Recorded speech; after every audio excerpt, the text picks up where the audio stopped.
I say we dance for another 30 seconds without music.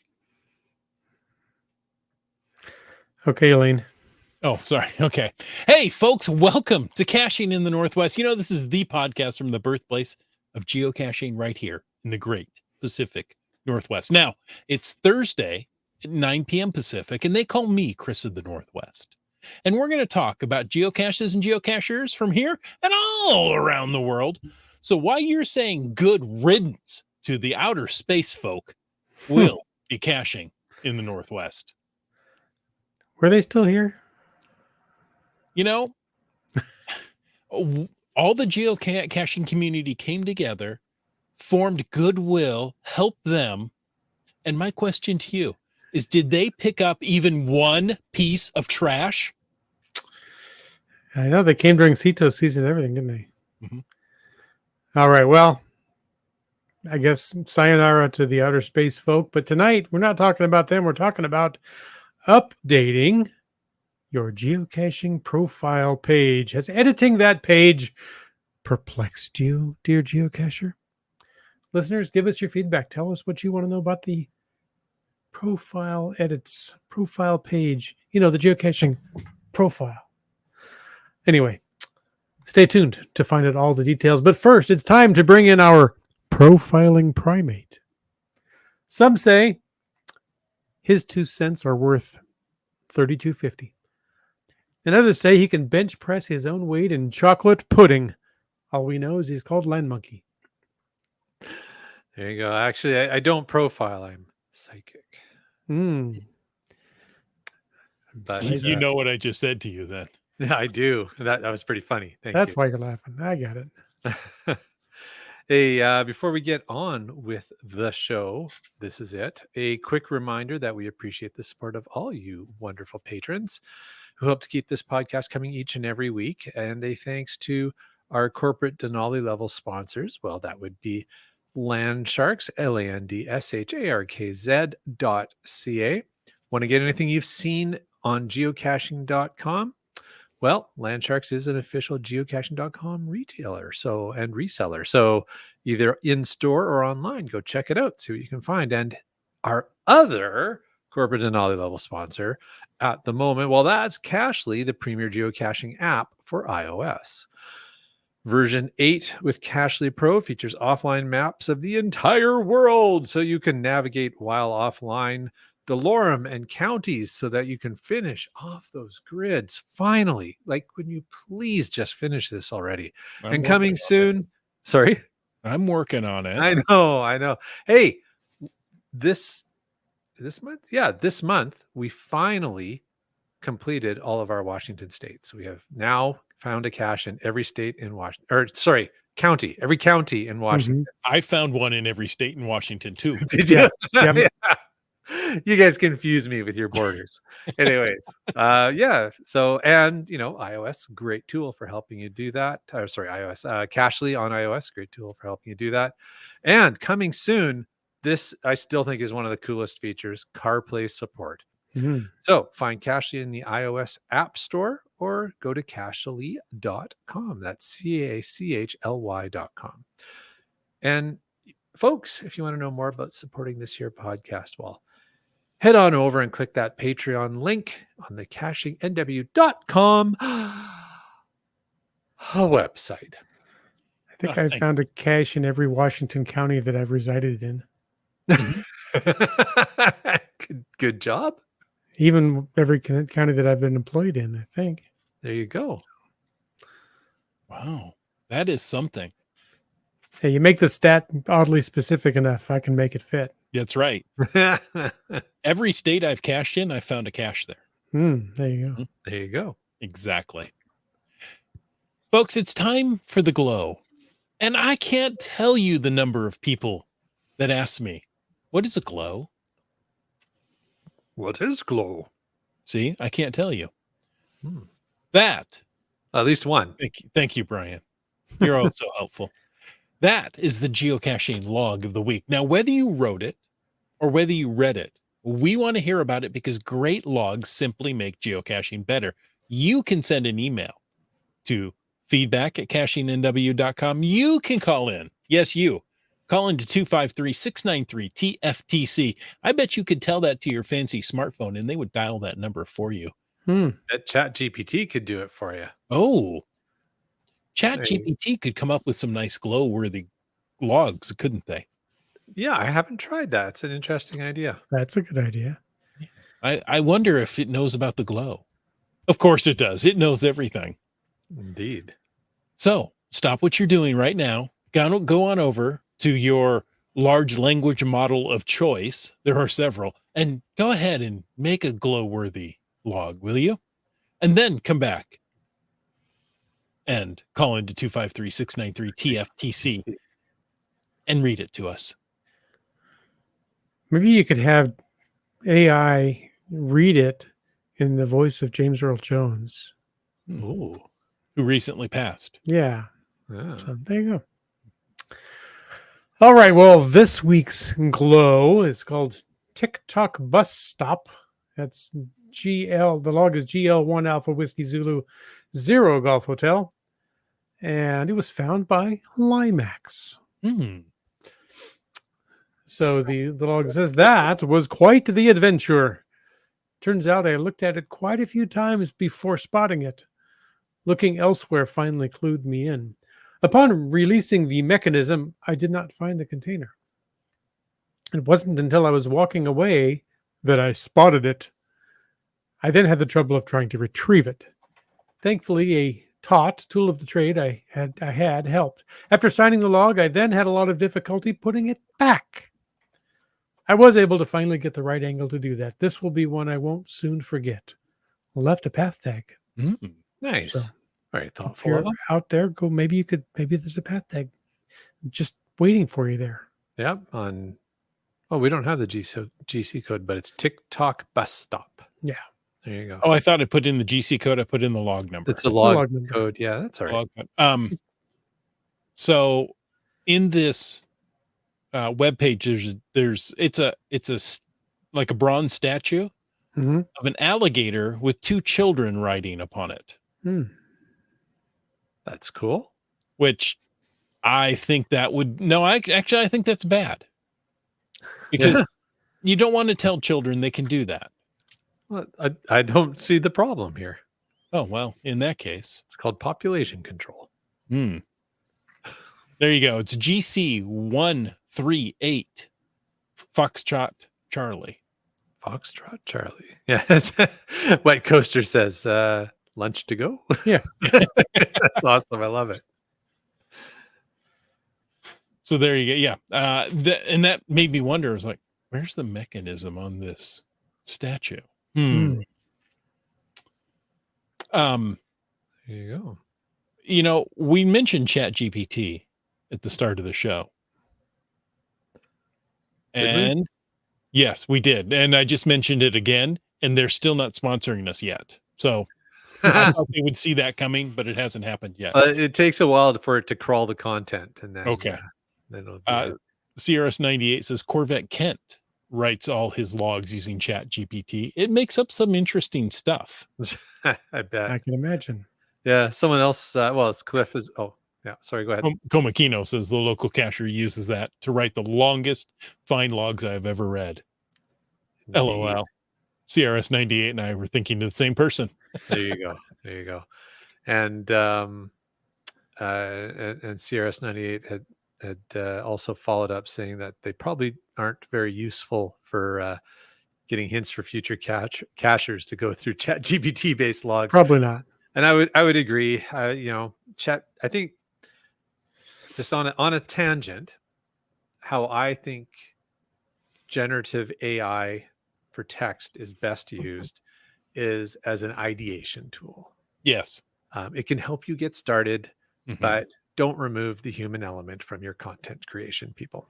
There is another large language model that's designed to kind of humanize the text of AIs. So it's an AI to change the writing style of AIs to make it more human-like. Okay. But it won't have your individual voice to it, right? And I think that's Mhm. where the value is. Kitty Quest. shares a thought I had, Exactly. which I appreciate her voicing, which is TikTok is the name of the crocodile from Peter Pan. So perhaps Is that that the is why. name of the crocodile, or was it just because it had swallowed a clock? Yeah. It was always referred to as TikTok. I thought it was the name of the crocodile, but Okay. I guess we'll find out. Breiling has. I wonder if anyone's fed existing geocache logs into a large language model. I'm sure it has found them. How? And yes, and it came out with the best log entry, TTF. TFTC. No, it shortened it. That was too much. Just Oh. TTF. TTFN, ta for now. Oh my gosh. There you go. Okay. Where were we? Oh, hey, folks, if you want to join in tonight, and you don't even have to be a large language model. I'm just throwing that out there. You can use the hashtag profile to ask any question you want to tonight, because we are talking about updating your geocaching profile. And of course, you can use hashtag FATAS if you want to toss something in a bit later down the road of the show. We're going to talk in the after show. That's why it's a bit longer. Chris, I'd appreciate you referring to me as a plus sized language model. From now Okay. on. Sorry. Plus size language model. Oh boy. Hey, we've got some news. Okay. Yeah, we do. Yeah, we got to. This is one of this is a great news story. I love this stuff. I have been frustrated so many times in my own attempts to chase this, and I'm like, Can't I've given tell up. you the number of times, right? Yep. But hey, Northern Lights may once again appear in British Columbia and Washington tonight as solar storms hit the Earth's atmosphere and caused Jim to be called out for on-call. Solar storms could bring faint but visible auroras to parts of the Northern Hemisphere starting late Thursday and continuing into early Friday morning. So, if you're listening to the podcast, just look out your window and enjoy the Northern Lights. Anyhow, the storms are expected to produce colorful displays in the skies over Canada and northern U.S. states such as Alaska, Washington, Montana, North Dakota, and Minnesota. However, all the stars have to align, as they say, for the auroras to be visible that far south, as in not overcast. Doesn't only one star have to align? Yeah, well, it was in Star? quotes, so I think they're using they're not being literal. Gotcha. Yes, if all the stars align, Brian says, if all the stars align, that would indicate some catastrophe or alien intelligence. Good point, Brian. Thank you. I don't think we've ever had all the stars align. No, that would be a very strange thing to see on one big row. Anyways, for those hoping to see the spectacle, the best chance comes after dark in areas away from bright city lights. If you haven't figured that out yet, news flash. No Light flash. pollution will screw up your Sky northern. flash. Taking a photo with a smartphone will help you see the auroras better, even if they aren't readily available to the naked eye. Yeah, my sister-in-law has an example of that from one of the recent times they were more visible from Vancouver Island. She has beautiful photos, and she says when we were looking, just like that gray haze, but the smartphone camera really enhances the colors, which is cool. I took pictures of the gray haze, hoping I would see something. I didn't see anything. Yeah, I was taking pictures of the gray haze in the last few days out over Vancouver during the day, and it just looks like smog. Huh. Funny thing. Talk about the last time, I think it was here in May. Mm-hmm. I didn't think I'd ever see him here down in Washington State, but in May we did it. This is what I took with my smartphone. Oh, so- wow. Oh, nice. Very There you go. nice. Did you see them with the naked eye? Yes, but nowhere near that vivid. Mhm. It Right. was that faint haze that Okay. Was the Glenn, like rest you of you mentioned. naked? I don't want any pictures. I was naked under my clothes. Okay. Yeah. There you go. And White Coaster says, of course, Northern Lights. That must mean the rain's coming. That's right. Indeed. And did you see any Aurora Australis in the southern hemisphere when you were down there? No, we did not when Okay. we were down there. I was kind of hoping that we might get that opportunity, but did not. I mean, I don't know. Maybe if I had gone out with my smartphone and just taken night sky pictures, maybe I would have picked up something. Didn't think about it. There you go. All right. All right. Well, these storms are unlikely to cause major disruptions to the power grid, causing Wits End to work late into the evening. But they could briefly interfere with precision GPS equipment, Oh, why do you which is mention that?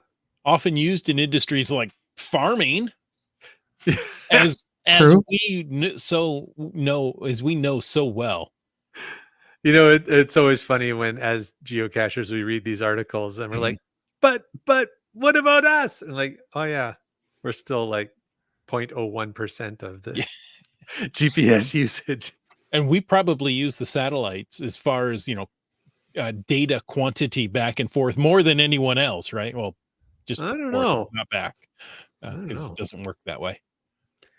Precision GPS equipment. So iPhone users are safe. Oh, Thanks, West West Coaster. Coaster is on fire tonight. Yikes! All That's right. awesome. Hey, the sun is currently at its peak 11-year magnetic cycle, which means solar storms and aurora displays are more frequent, if you haven't noticed. It's been a busy year for that, but yeah, Chris, as you said, some of us have tried earlier in the year chasing, and just forget it.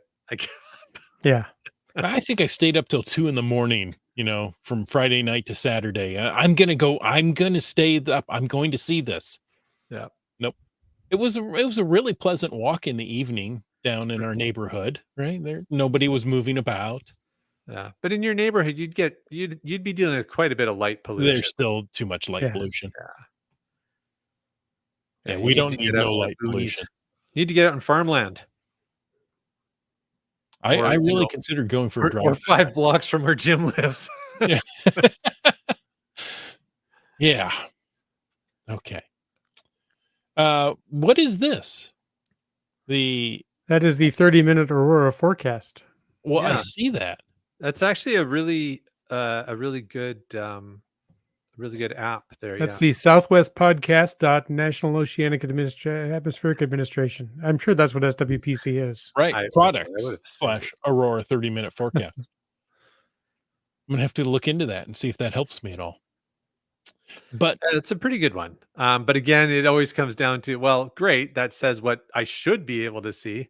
Yeah. And then I go out and nope. and go out and look at the gray. No, I don't see any color. Oh, let me take my phone out. No, Nope. nothing. Still not.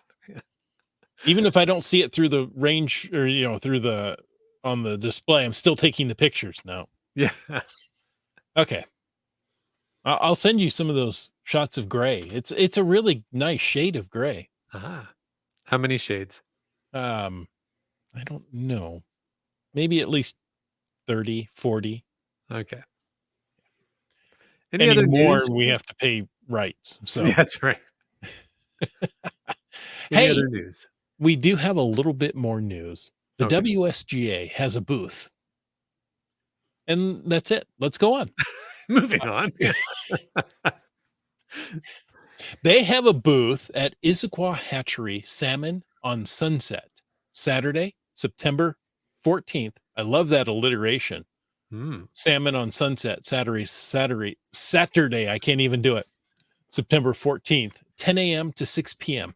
They could use some help staffing the table. And it is staffing, not stuffing the table. 3 to 4 people would be ideal, hoping that some of you good Puget Sound chapter folks or others that read this can work it into your schedule.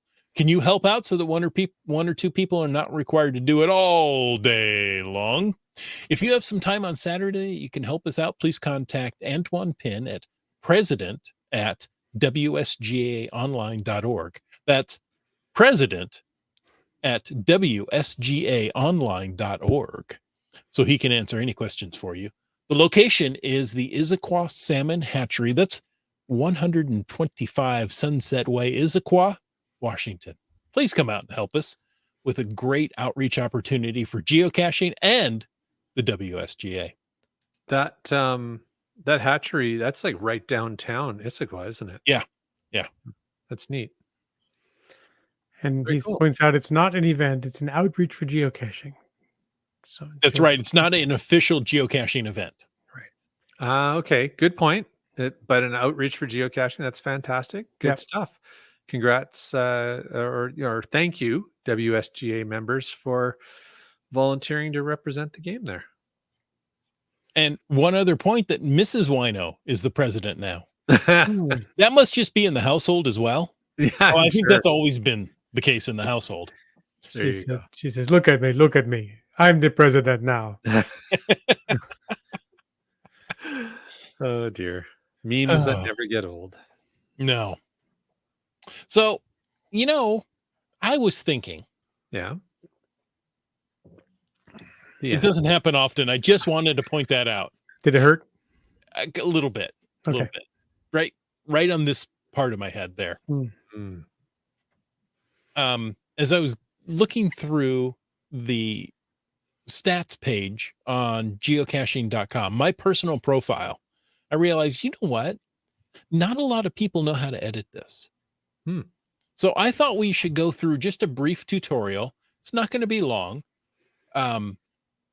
And help you understand some of the things that you can do to make your stats page or your profile page stand out a little more than the average, if Cool. you want to, because, geocachers, I don't care what you say. It is all about the numbers. And you guys love numbers. It's all about the stats. That's Yeah. right. And you know what, Chris? It's good you bring that up, because if people submit a glow and get a glow badge, then this episode will help them understand how to add that glow badge to their profile. There you go. Exactly. Now, we are going to talk a little bit about HTML code. Don't worry yourself. We've got different ways to work around this. Okay, So- it sounds kind of scary. I'm a little I know it intimidated. does. And it's not even Halloween yet. Yeah. That's the kind of scary this is. All right. Well, I mean, I guess what we want to help people understand, what we want to know is where do you even start? And Chris, you suggest in our notes here that if one goes to the user privacy page, Well, yes, if you go to your dashboard in a browser on a computer, you could do it on your phone as well, but not an app, right? So go to okay. so log into geocaching.com, right? So you can do it on your phone, but you can't do it through an app on your phone. You have Right. to use your phone browser and open up the geocaching.com site. Got it. There you go. I'm So following. you click on dashboard, right? Then you have to click that green view profile button on the left. And then you Okay. have to jump more towards the right of the page and click edit next to the pencil. I know. Jump to the left. And back to the right. Everybody now. Edit. Hands on your hips. And pull your knees in tight. Tight. Um, Oh, this drives me insane. Yeah. Well, let's update our profile page again. well, and as we're going about this, I did want to bring up the privacy part, because not everybody wants to share everything. And geocaching.com has made it very nice and granular that you can share certain parts of that page with certain groups of people. Right. Okay. And then, so I think this is what you were what you're getting at here earlier with the user privacy. So you have some options here that can either be public, so all the internet, friends, so that would just be people you have friended Within geocaching. within geocaching.com. So Right. yeah. Now, apps can do that. I know Cachly can do that. You can look at your friends and add and remove friends via Cachly. I don't know if you can do that through all the apps. Okay. We have actually GS sometimes too is asking if we would be willing to share a screen as we go through this. Is that, Why, that's brilliant. so Let that's me. okay. So Chris is going to look at doing that. So, and again, so those three options, Chris will bring it up shortly, but those three I've options. got mine if you want it there. Okay. Thanks, Jim. There you go. There's my dashboard. Here's view profile, right? Yep. Yes, exactly.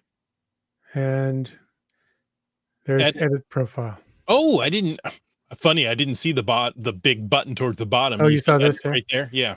Yeah. Well, probably if you had some content shared here, this Then might that probably wouldn't be there. Yeah. But hey, this is good because this is illustrating for Mhm. those who maybe haven't gone down this road yet. So thanks, Tim. So the pencil is the same both times there. There you go. So look for the pencil. But yeah, so when So you edit the profile there for us, Wits End. Okay. Look at And that. if you expand that page a little bit to the side, you'll see a menu on the left side. Well, I suppose I could probably figure out how to do that here. Let's see if I can. Thunk. There you Oh, go. look what you did. And you see user privacy.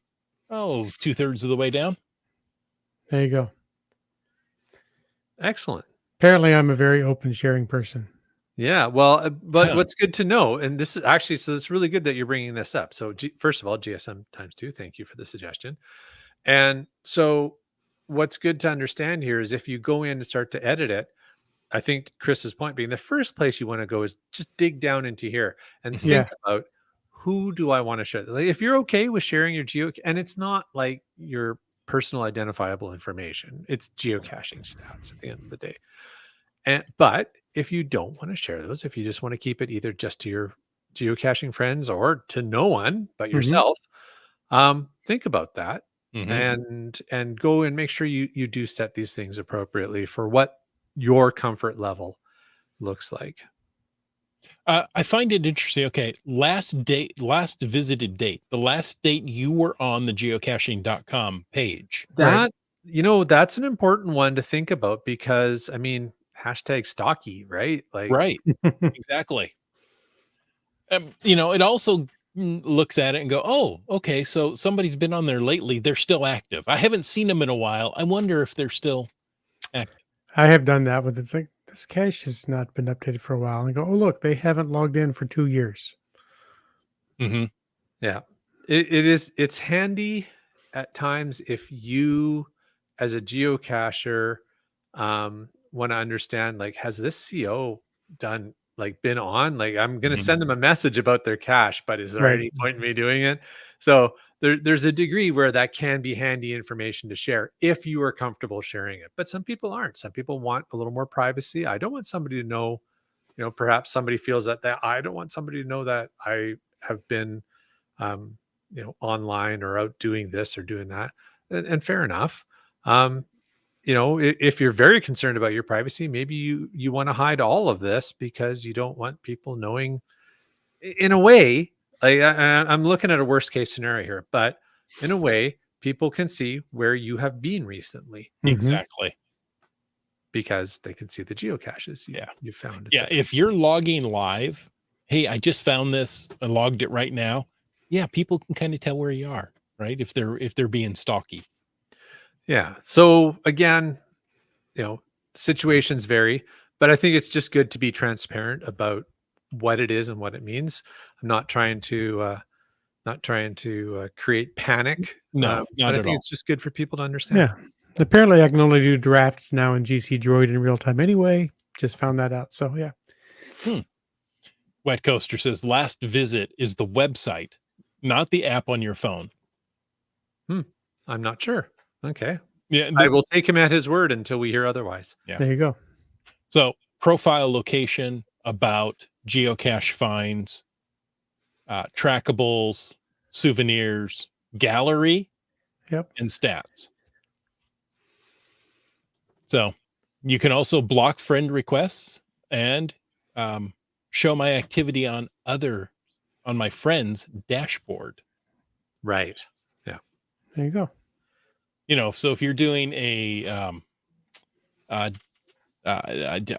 want to say a dashboard challenge. No, a leaderboard challenge. Yep. If you want to be seen. So, and Yeah. So it's Ge- good though. I think this is really responsible of HQ to Mhm. make all of this available because you can tune it to complete discretion. Nobody sees anything or wide open or somewhere in between because there's different, as you said, Chris, there's different categories of what data to share. So that's good. Read Good through to it. know. For our listeners, if this is new to you, or maybe you've had your profile public since you started playing and just didn't realize you could get in here and tune the privacy. Yeah. Right. GSM times 2 says that's correct. Many new cachers have never visited the site because they use the apps only. Fair enough. And I believe that to be true. Yep. So there's all those things in there, right? You can go through and work on your privacy. Now you can also go to the edit there and edit your bio, your information, what have you. Yeah. So maybe as we get into the how-to a little bit more, Chris, but what are some use cases that you can think of where people might want to edit their bio? Well, I want to throw out Dave here. He says, I'm feeling dumb. What is a glow badge? Not dumb at all. No, Good not question. at all. That's a very good question. And that's kind of what we're talking about a little bit tonight. So glow is what we refer to as the geocaching log of the week. If we use your entry for the geocaching log of the week, I will send you, as Vanna is showing right up here, I will send you a glow badge. What that is that's a little bit of HTML code. I go through, I don't know, 4 or 5 steps here. Do this, do this, do this. Insert this code here. And on your profile page, you'll get a glow badge. So there you have it. Yeah. Oh, look it. CRS 98 already said that. If you contribute a glow that's read on the show, you get an HTML badge to add to your profile page. Yeah, there you go. So it's maybe also, just to be clear, it's not a digital souvenir No. like you can earn from geocaching.com for doing geo tours or their special promotions. It's something unique we make available as the podcast to those who contribute the glows. So thank you, Chris. And thanks for the question, Dave. Great question. Absolutely. I haven't updated my page in a while.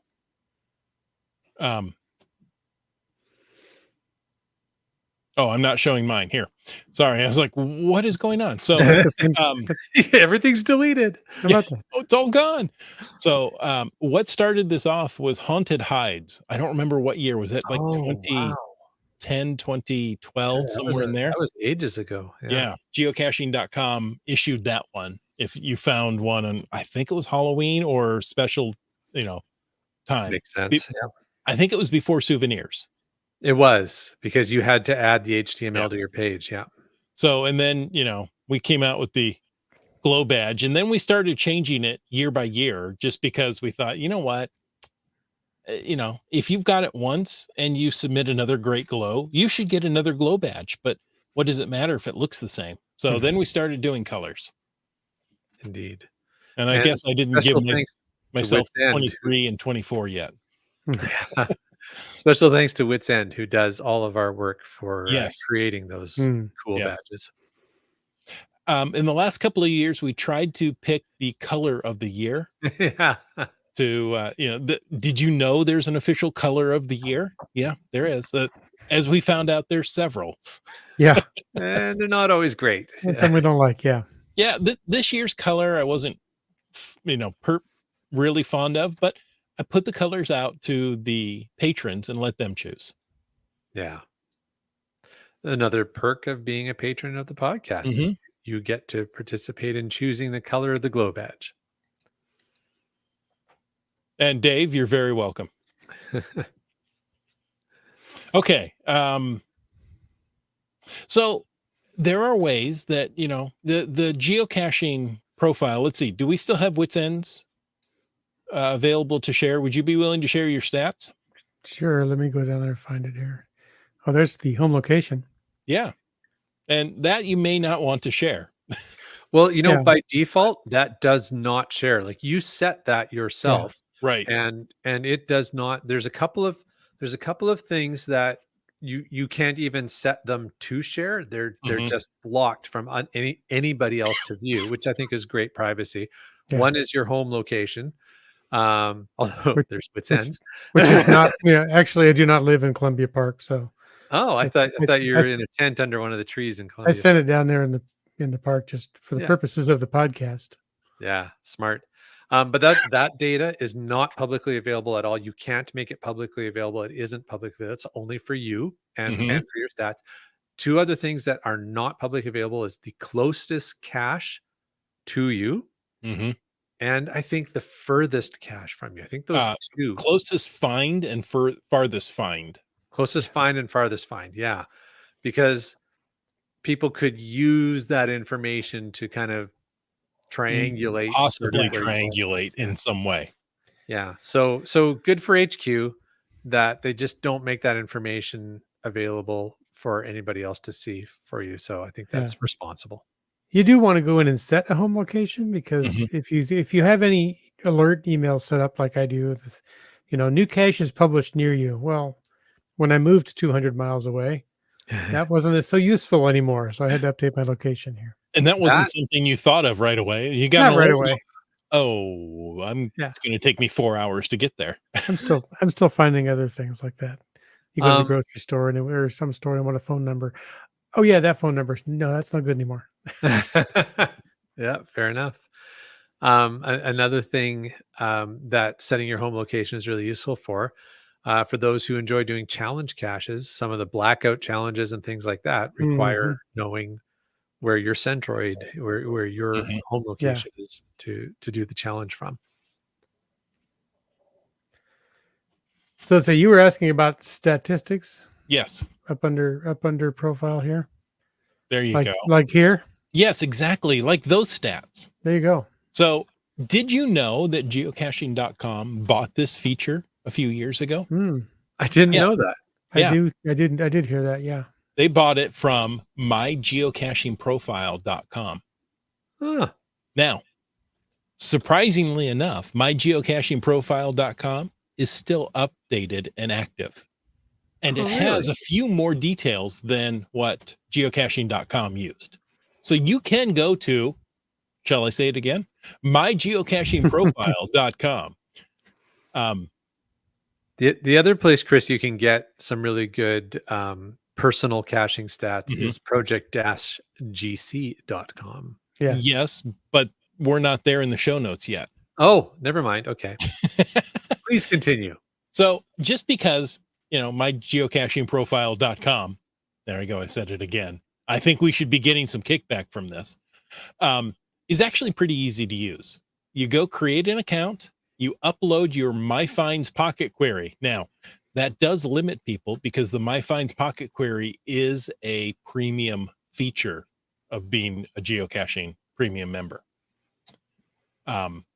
It does some magic with that, right? Does some analytics and does some other things.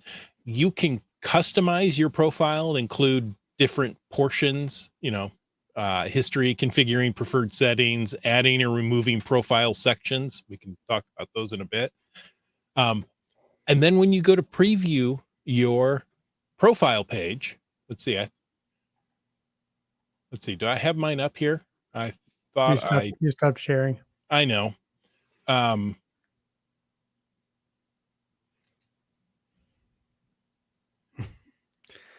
It's so tricky. We've got multiple monitors, but we're using them all to do the podcast. I know. You can preview it and it gives you all the HTML code of your profile that you would ever need. So you could just take and copy that into your about link and it will look something like this. Now, this is old. I haven't updated my finds pocket query to this for quite some time, but you get the idea. You get a chronology, you get your longest streak, your longest slump. This was 2019 when I last updated it here. So, it'll give you your finds by the day of the year, finds by day of the week, cache type. Now, if you look at this, it next to your geocaching.com stats, why some of this looks very similar. Hmm. This is where they got it from. Yeah, it's interesting. I didn't realize that. Yeah. That's neat to learn. Oh, you know what? Fun fact of the podcast.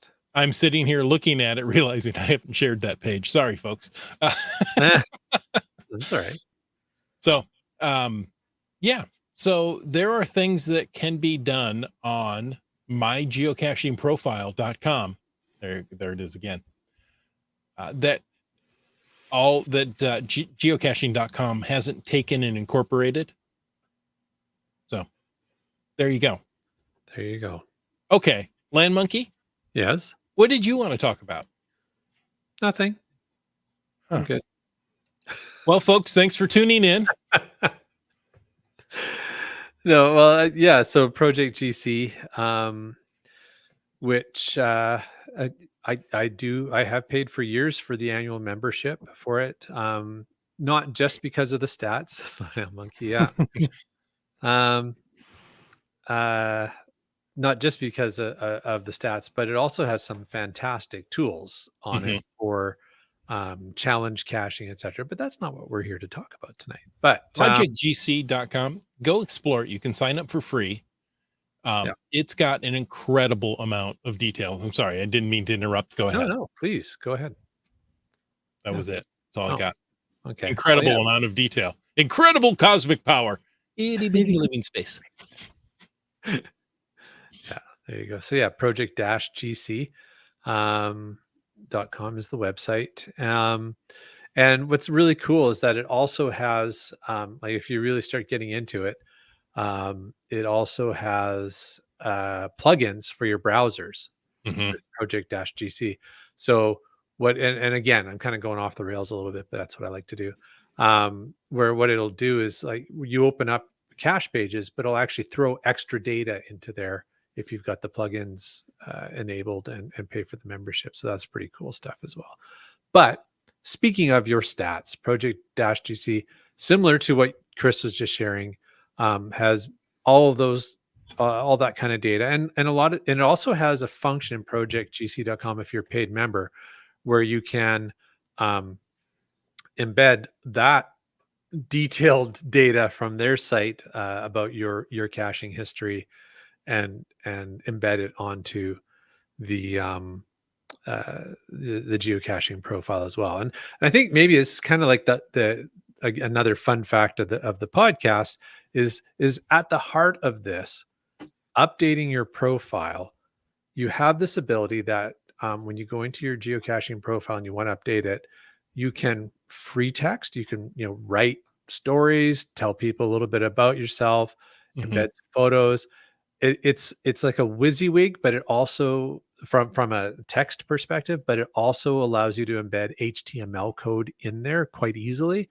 So really what that means for the non-technical listeners is any content that you could see on a web page, you can embed into your geocaching.com profile. Okay. I'm good now. Thank you, Chris. Keep going. I think I have to sneeze. Oh, okay. Well, I'll tell you I have something not I even like. been looking at the show notes, so I don't know if I'll tell you something I like about Project GC. I've What's that? used it is to compare finds. Chris and I want to go out geocaching somewhere, and we want to look for caches that neither of us have found. And you can put in location, put in the 2 usernames, and it'll give you a list of that. So that's kind of nice too. There you go. Very cool. Yeah, and all kinds of advice here in the chat about annual memberships for Project GC and pro tips on how to make your dollar go further, which is awesome. Another thing and so I scrolled down the notes for Chris to remind me. I didn't have to sneeze after all. Okay. But another really cool thing that Project GC creates for you is the badge gen. And so now, oh boy, and this is a deep dive on its own. So we'll just skim the surface of this.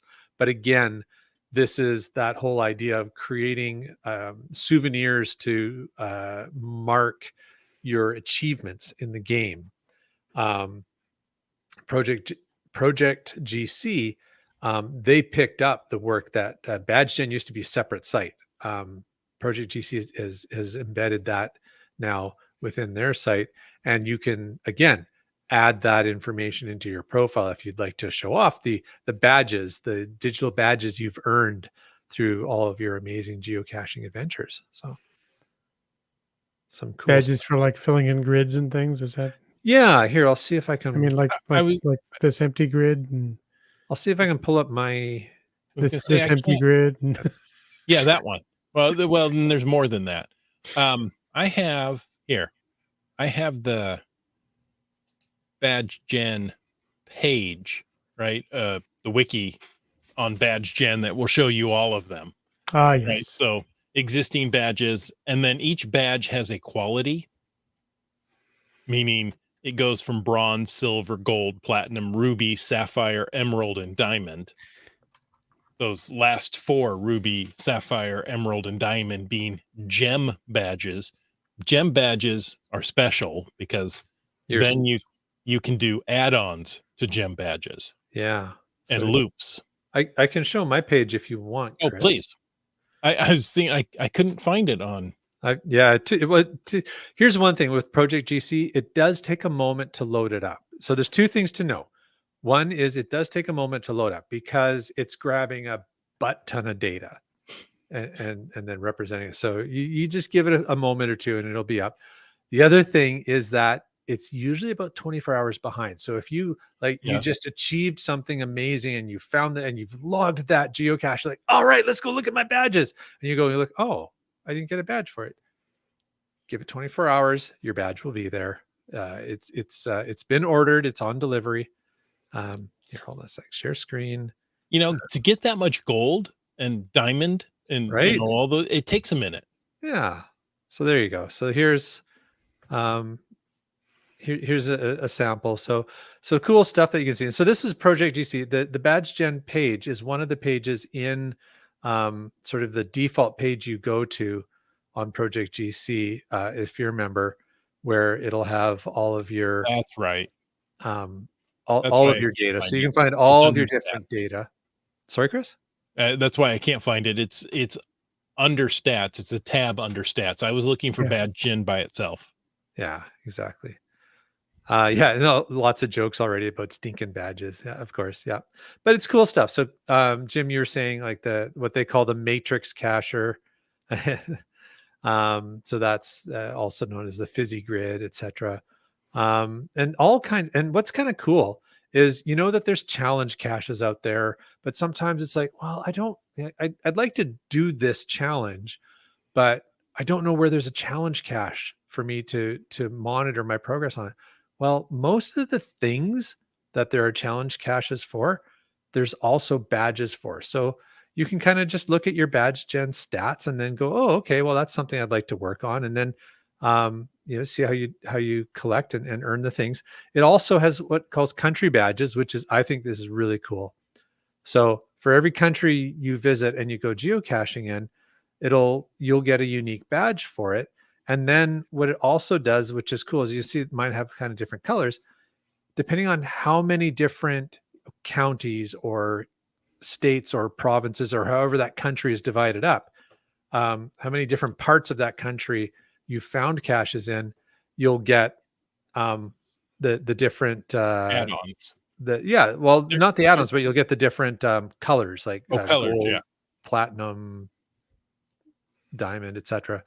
And then you also can get the add-ons, right? So I've got for Antarctica, I've got the February 29th add-on there. For Canada, I've got a bunch more of the add-ons, curiously. I have one FTF in the US. There you go.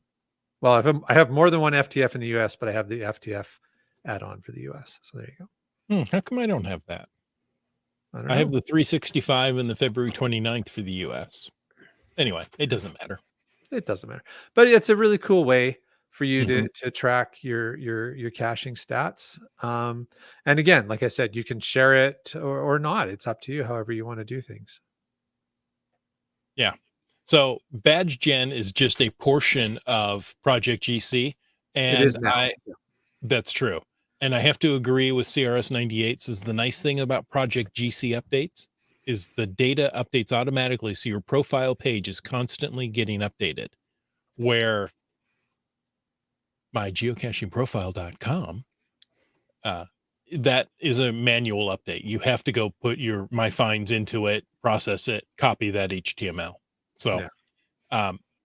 Why it's there, and the geocaching.com stats page that updates automatically as well, right? Those are geocaching.com or Project GC are really the premier stats for your profile. And I don't know if you brought this up earlier, but also, whoops, I'm in the wrong window here. Dave had said Project GC has the challenge checkers, which are awesome. And that all ties into like what we were saying, right? Is all also that you can see that stuff. So thanks for bringing that up, Dave. Project GC also has a really nice souvenirs page that breaks it out for you. You have your country souvenirs, you have your region or state souvenirs. Yeah, that's true. Then, you know, And the your map. unique events, and then other events. So rather than just being piled together or in the order you receive them, it's kind of nice to break them into groupings. For sure. And another pro tip from CRS98, because we were talking about FTFs just a moment ago.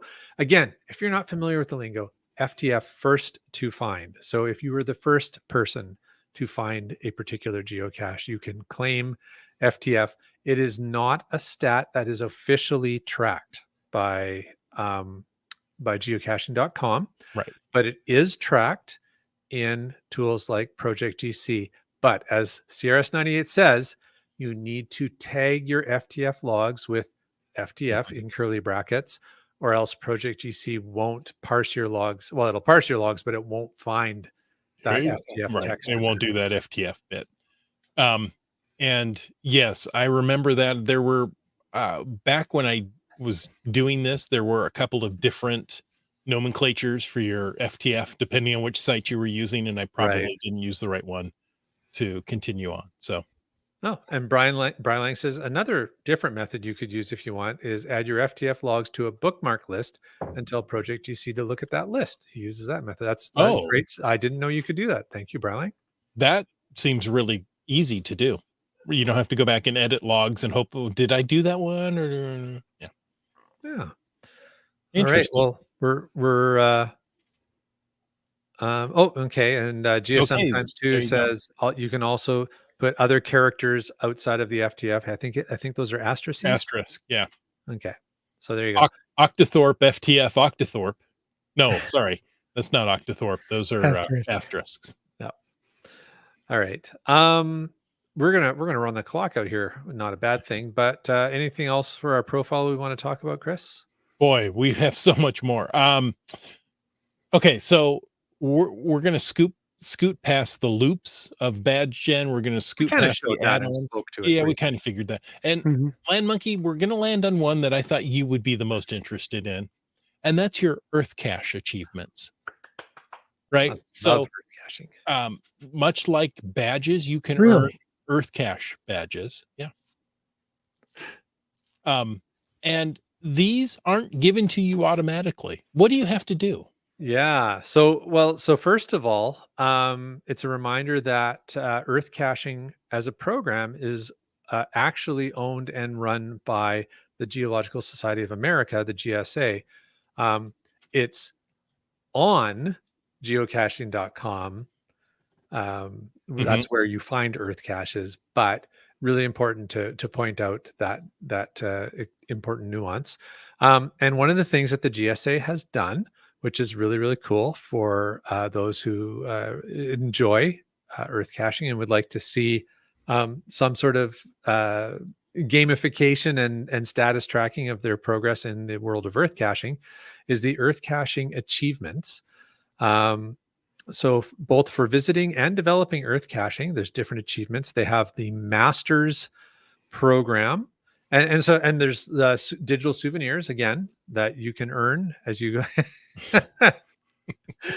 They are, and there's a book coming soon on that topic. But the Earth Cache Masters can reward you both for visiting and developing Earth caches. There's 4 levels of awards that each have a digital badge you can earn that go along with it: bronze, silver, gold, and platinum, with different requirements. That if you go to, do we have a website? We do.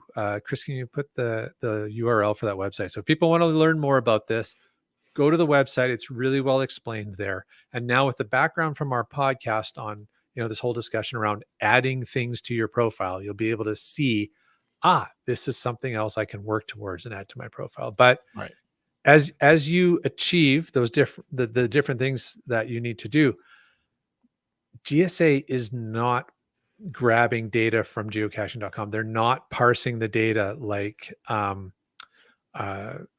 GC does.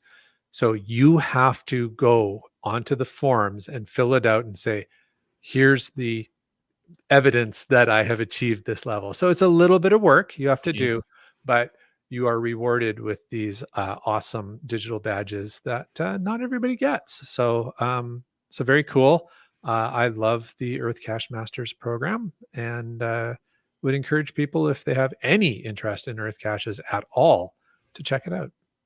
Well, I would already qualify for silver, so I've got to do a little bit more to get my gold. Awesome. So Yeah, and so as I was, maybe just to speak through that, the different levels, bronze, silver, gold, and platinum, they require visiting and logging a certain number of Earth caches in different geographies to start to progress your way up. They're not that hard. Bronze starts with visit and log 3 or more Earth caches in 2 or more states, provinces, or countries. So a little bit of work, a little bit of travel, but you can start to move on. Silver has goes up to 6 or more in 3 states or provinces, but then you also have to develop 1 or more Earth caches to qualify, and then it just sort of progresses from there. And to be the super platinum uranium, it's like developing 800 Iridium. caches. Yeah. Iridium. Yeah. Unobtainium. Unobtainium. Thank you. I was trying to remember that one, Jim. Thank you. 20 or more Earth caches visited and logged, 5 or more different states, provinces, or countries, and have developed 3 or more Earth caches. Yeah. So, that's a fair bit of work to get yourself up to It is, but it's entirely doable. It is. So if you're looking for a new challenge and you thought, you know what, I want to earn these badges and I want to go develop some really cool Earth caches in the process, that's the way to do it. There you go. So your profile is under your control. You can put whatever you want there. You can put just text to describe yourself. You can do poetry, or you can do fun stat pages or badges that some silly podcast will send you, HTML code for.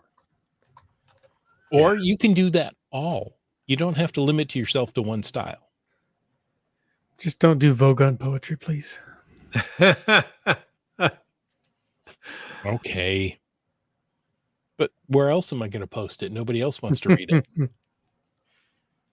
There you go. Well, that's been great, Chris. And yeah, thank you for summarizing it all. Hopefully this has been a helpful episode for folks. They learned a little something new. Again, thanks GSM times 2 for the reminder that we should be showing as well as telling. So that's great. Hopefully that will help folks. Yes. Thank you so much. I appreciate all you guys, the listeners. You make this show worthwhile for us. We do this each and every week because we love you.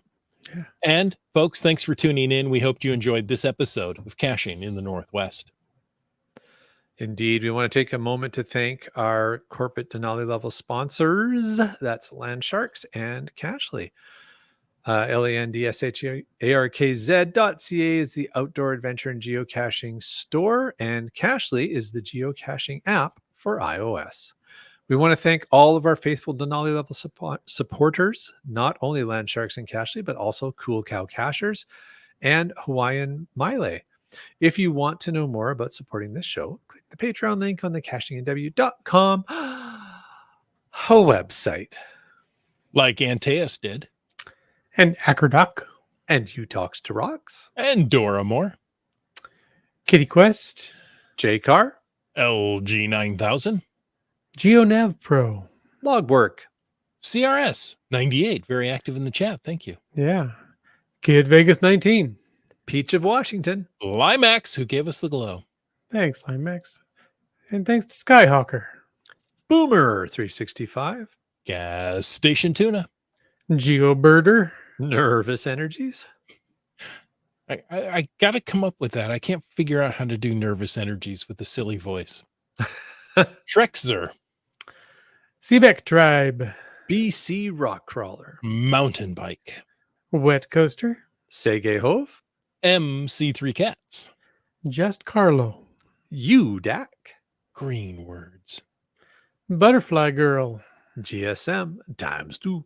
Subway Mark, Team Noltex. Genies. just finding our way, Railroad. Geocaches. B Pendragon, The Terrible Teas. Whidbey Island Gal. Flagman. The Camp Clan. And M-Nerve. Oh, folks, thank you so much for taking the time to listen to this episode of Caching in the Northwest. Don't forget that your support helps keep the quality shows coming. If you like the show, please click the Patreon link on the cachingnw.com website. Now, if you didn't like the show, let us know what you want us to talk about. But if you like the vibe, please subscribe wherever you get your podcasts and give us a review. Because if you were in a restaurant, you would tip. If you were in a live audience, you would clap. But since you're on a podcast, leave us a free, fast, fabulous, fantastic 5-star review. Of course, you can call into 253-693-TFTC and leave us a comment, ask us a question, or write some Vogon poetry any time of the day or night. And don't forget, you can email us that Vogon poetry at feedback@cachingnw.com. Join us every Thursday night at 9 p.m. Pacific for a live show and chat. This show is produced by Chris Umfenauer, Jim Paulwitz, Jay Kennedy, and Brian Lang. It's licensed under a Creative Commons Attribution 3.0 license, copyright 2024. And folks, I ask you to stay tuned for The After Show. You are so educational tonight. Yeah, in case you didn't know, Vogon poetry is only the third worst poetry in the universe. Well, and if you're going to write some Vogon poetry and send it into the show, it has to be geocaching related or at least this podcast related. Oh, there you go. Brian Lang says, note to self, use Chat GPT to generate Vogon poetry and send it to feedback@cachingnw.com. As long as it is pertinent to just look up Vogon poetry. There you go. So Sorry, Dave. We taught Dave what that was tonight. Our apologies. Learning experience for Dave, start to finish. Oh, too funny. Why, look, Hawaiian Melee says, I was driving home from work, found a cache that hadn't been logged as a find in over a year. Awesome. Was surprised. Close to my work, too. Awesome. That means she must work, far away from anything. I bet she can see the northern lights because she must be out in farmland. Yeah. Indeed. Do we have any other Breiling found one in Edmonton a while back that hadn't been logged in 3 years.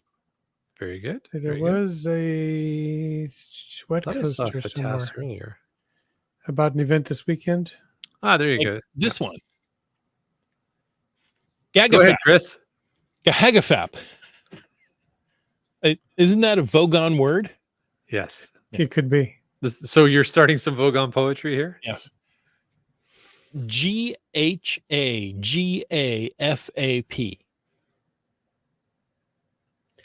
21 is this weekend in Rockwood, Ontario. That's GCNE 21. If you need the GC code. Nice. Currently at 264 will attend logs. If you're in Southern Ontario, make a point of attending. Even more so, make a point of posting a will attend, because if they can get to 300 will attends, that becomes a mega event. There you go. What does GAGAFAP stand for? I don't. I liked GAGAFAP. Okay. Golden Horseshoe Area Geocachers and Friends Annual Picnic. GAGAFAP's easier to say. What and more fun. What is the Golden Horseshoe area? Exactly. Okay, never mind. It's a saloon near the Mark Twain steamboat in Disneyland. Indeed. We have a FATAS from our friend Keats94 is packing for 2 trips tonight and is thankful to have the podcast to keep him company, barring any pilot strike. Indeed. He's flying to Morocco on Wednesday and has an overnight hike this Saturday. Well, safe travels, Keats. We look forward to your stories from those travels. Tell us who's sitting next to you when you get back. and how interesting the conversation was. Yes, please do. Yes. There you go. Good stuff. Was it seat 5A? I can't remember the specifics, but it was definitely Keats. Yes, it was so Keats. So Funny. the Golden Horseshoe is Niagara Falls, south side of Lake Ontario, to Hamilton, west side of Lake Ontario, to Toronto, the north side of Lake Ontario. I'm thinking it's around Lake Ontario. I'm not sure what makes it gold, but Well, guess- it's a horseshoe, all right. Happy hour, or no, golden hour. Happy hour, everything seems golden then. Wow. Indeed. Sorry, guys. That made no sense. But speaking of making no sense, folks, until next week, get out and get caching in the Northwest.